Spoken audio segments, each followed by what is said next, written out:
Hello, welcome to the Sound of Science, the place where we deconstruct unscientific bogus and silly scams. Let's go get them.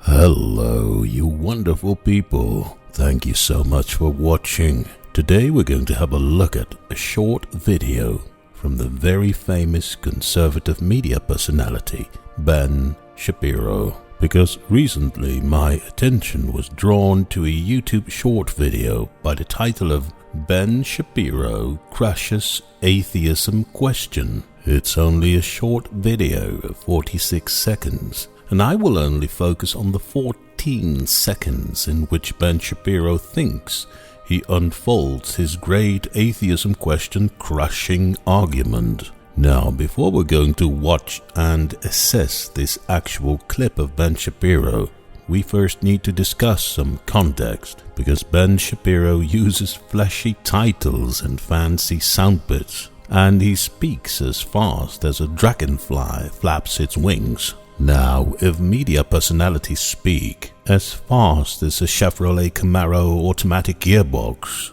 you need to be on your guard. You could easily feel impressed or even intimidated by the barrage of words that is being projected at you. And in many cases of videos in which we see Ben Shapiro in action, that might just be the case. But speed of words is certainly not an indicator for quality of arguments and reasoning. To the contrary, the less time you take to think about your words, the bigger the chance of your plea being empty word salad. Now, I do not say that Ben Shapiro produces empty word salad. We first would need to assess his words to find that out. All I'm saying now is that the faster someone speaks, the bigger the chance of sloppy reasoning.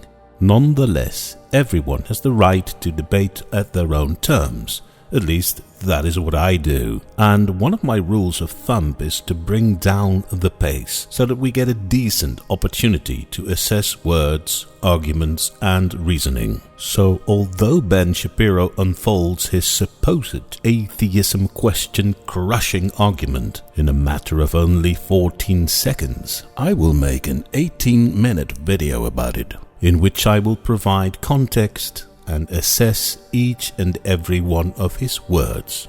So this video is for people who would like to see me refute Ben Shapiro's words in great detail. Good. So let's start off with the title of Ben Shapiro's video. That, as I said, is Ben Shapiro Crushes Atheism Question. Looking at this title, the intention of his answer doesn't really seem to be to crush a specific atheism question, but rather to crush atheism in general, and that is how I will approach his plea. Also note that this video was not posted by one of his fans or supporters. It was posted on Ben Shapiro's own YouTube channel. It means that Ben Shapiro says about himself, Ben Shapiro crushes atheism question. That is not very humble, and it is a rather curious way of presenting yourself. Ben Shapiro talks about himself in the third person. He doesn't say, I crush atheism question.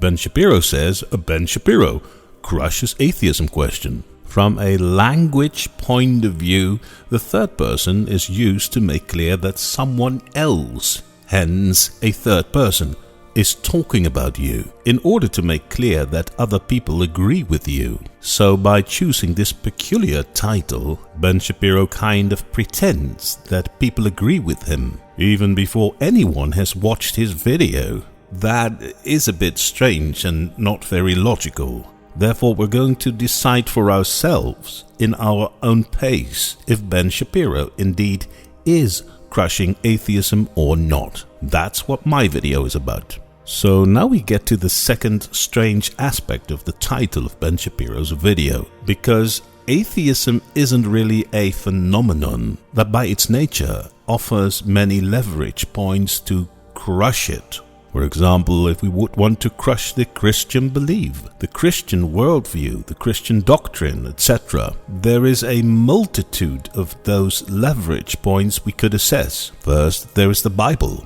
a book full of stories, of which many are not supported by anything we know about reality. A talking snake, a man rising from the dead, talking planets into existence, a dome covering the earth. There is no evidence available that anything like that ever happened, or is even remotely possible. So ideas like those can be fairly criticized. They can even be shown to be highly unlikely, crushed, if you will. We could also assess the morality of the contents of the Bible. For example, the Bible gives us instructions on how to beat up slaves. It propagates to kill non-believers and gay people. Heck, the Bible even describes how God kills all babies on earth by drowning them. There is a very good case to be made for that to be highly immoral. So the Bible gives us many opportunities to fiercely criticize its morality, to crush it, if you will. And then we didn't even get into the history of organized Christianity, with its witch hunts, the Spanish Inquisition, the Crusades, the large-scale abuse of children, etc. So like many institutionalized religions and ideologies,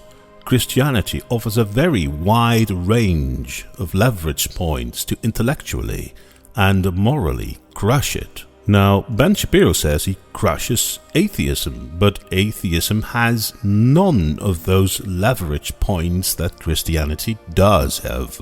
Atheism is just the intellectual position of not believing that a God exists. Atheism doesn't make any claims, it doesn't have any holy books, it doesn't have institutions and penalties, and it doesn't tell you how to lead your life. And because none of that exists, atheism doesn't have much to crush in the first place. No matter how Christian apologists want to make you believe that the Big Bang and evolution are part of atheism, they're not. So Christian apologists can discuss the Big Bang and evolution all they want, but it's not part of atheism. The only thing that atheism is this. You claim that a God exists.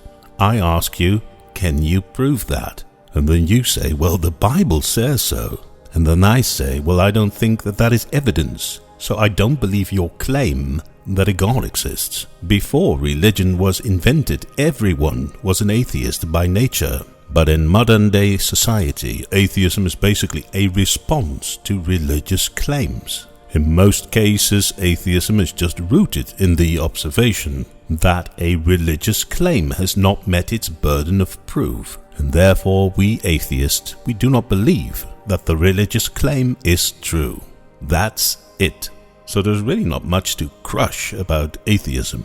Now, if you really want to crush atheism, as Ben Shapiro calls it, there is only one way to perhaps do that, and that is producing such a convincing piece of evidence that undisputedly proves that without any doubt a God exists. As long as you don't do that, you're just addressing atheism at best, and certainly not crushing it. Now, having said all of this, let's go to the actual 14 seconds in which Ben Shapiro thinks he unfolds his atheism-crushing argument. So remember, what we're looking for is a piece of evidence that completely blows us away and totally proves that a God exists. So, there goes. Now, let me repeat what Ben Shapiro said. He said, the bottom line is that without the belief that there is a purpose to the universe, without the belief that there is a purpose to your life, without the belief that you have the capacity to make individual choices, it is very difficult to build a civilization. By difficult, I mean impossible. So the very first thing we see is that this argument offers no evidence whatsoever for the existence of a God. God isn't even mentioned in this argument, and it doesn't crush atheism because it doesn't even mention atheism. At best, this argument offers reasons why atheism supposedly is not practical for a society. because Ben Shapiro seems to argue that it is impossible to build a society with atheism as a central viewpoint. At least, that is my interpretation of Ben Shapiro's words. Again, he doesn't even mention atheism in his argument. Now, let's have a look at how Ben Shapiro represents atheism. There is good reason for that, because many religious apologists have the tendency of totally misrepresenting atheism. So Ben Shapiro is suggesting that atheism has the following properties. 1. Atheism supposedly doesn't believe that there is purpose to the universe. 2. Atheism supposedly doesn't believe that there is purpose to life. 3. Atheism supposedly doesn't believe that people have the capacity to make individual choices. Note that although Shapiro is not saying this explicitly, he does seem to imply that Christianity does offer purpose to the universe, purpose to life, and individual choices for people. And that is pretty debatable as well, because the purpose and meaning of Christianity are all dependent on the existence of the God character and the existence of places like heaven and hell. So if it turns out that none of them exist, the purpose of worshipping God becomes pointless. And since no Christian has ever produced conclusive evidence that a God, heaven and hell exist in the first place, the meaning and purpose that Christianity offer are built on quicksand. And even if the God character, heaven and hell were to exist, then I don't find the meaning and purpose that Christianity has to offer very appealing. Living forever in a place where they only have Christians around me, I don't know. I'd rather have a bit more diversity.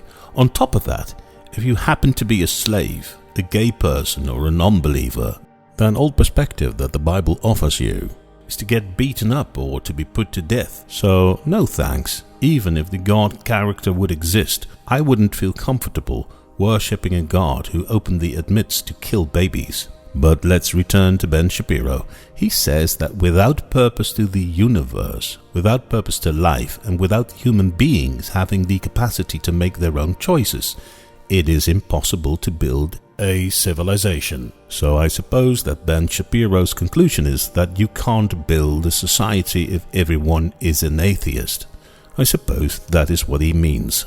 However, the facts seem to conclude otherwise. Some of the most secular countries in the world, like Norway, Denmark and Sweden, they've built some of the most successful societies in today's world. And those are the facts. Facts don't care about your feelings. But I digress. Let's assess those 3 supposed atheism properties as Ben Shapiro has presented them. So the first one is atheism supposedly doesn't believe that there is purpose to the universe. Well, that's not really true. Atheism just doesn't make any claims about there being purpose to the universe or not. It's like saying that baseball and tennis don't believe that there is purpose to the universe.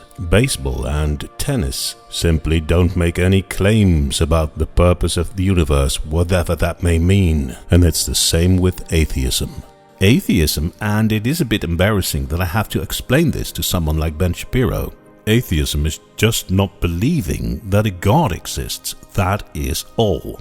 So atheists could very well phrase their own purpose to the universe without a God telling them what their purpose should be. Maybe there are atheists who believe that purpose to the universe is projected by some other entity not being a God. So then they would still be atheists, and they would still believe that there is some general purpose to the universe. The only thing that atheists in general won't believe about the purpose of the universe is that it comes from some kind of God. So Ben Shapiro is already misrepresenting atheism in his first argument. By the way, does Christianity offer any purpose to the universe? I don't think so. So pretending that not attributing purpose to the universe is some kind of an atheism problem is also a bit misleading.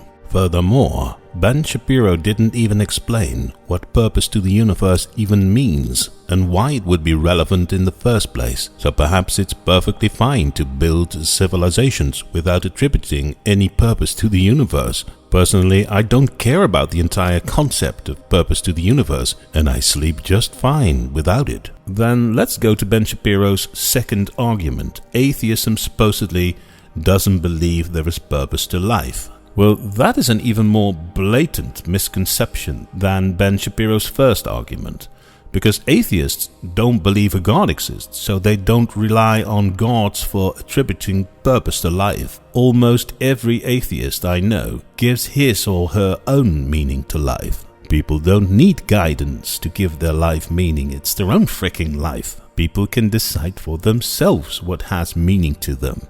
Starting a family, raising kids to be good, friendly and tolerant and helpful people. That could be the purpose in life for an atheist. Or perhaps for another atheist it could be contributing to society by investing time, creativity, effort and money into projects that support people who need help. Every atheist I know has purpose in life, but just without any god or preacher to tell them what to do. And that makes Ben Shapiro's third argument even more crazy. Atheism supposedly doesn't believe that people have the capacity to make individual choices. This is very misleading, and it very much looks like Christian projection. The belief that they can make their own individual choices is one of the reasons why many people feel convinced that their atheism is the right decision. Many Christians all over the world are fed up with religious commandments, doctrines and prohibitions, making their own choices again, and not following the orders of a God that isn't even proven to exist is one of the reasons for them to be an atheist in the first place. So none of the three arguments of Ben Shapiro's plea make any sense. At best, they are misleading projections of bad stuff that is pretty typical for Christianity.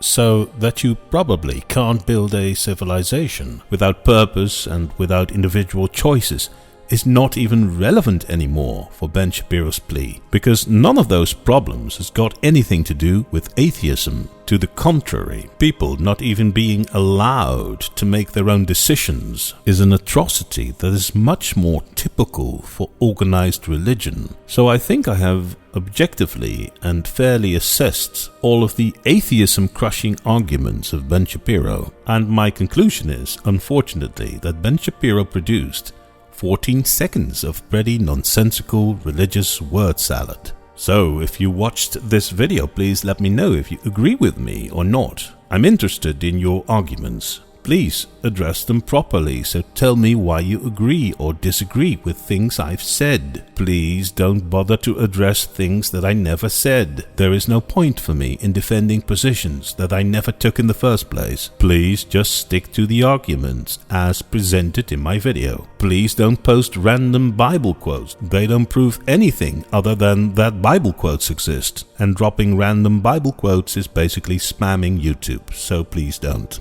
Thanks for watching, and I will be curiously awaiting your comments. While you are here and thinking about your response, please consider to subscribe to my channel. It would greatly help me to make videos and spread the sound of science.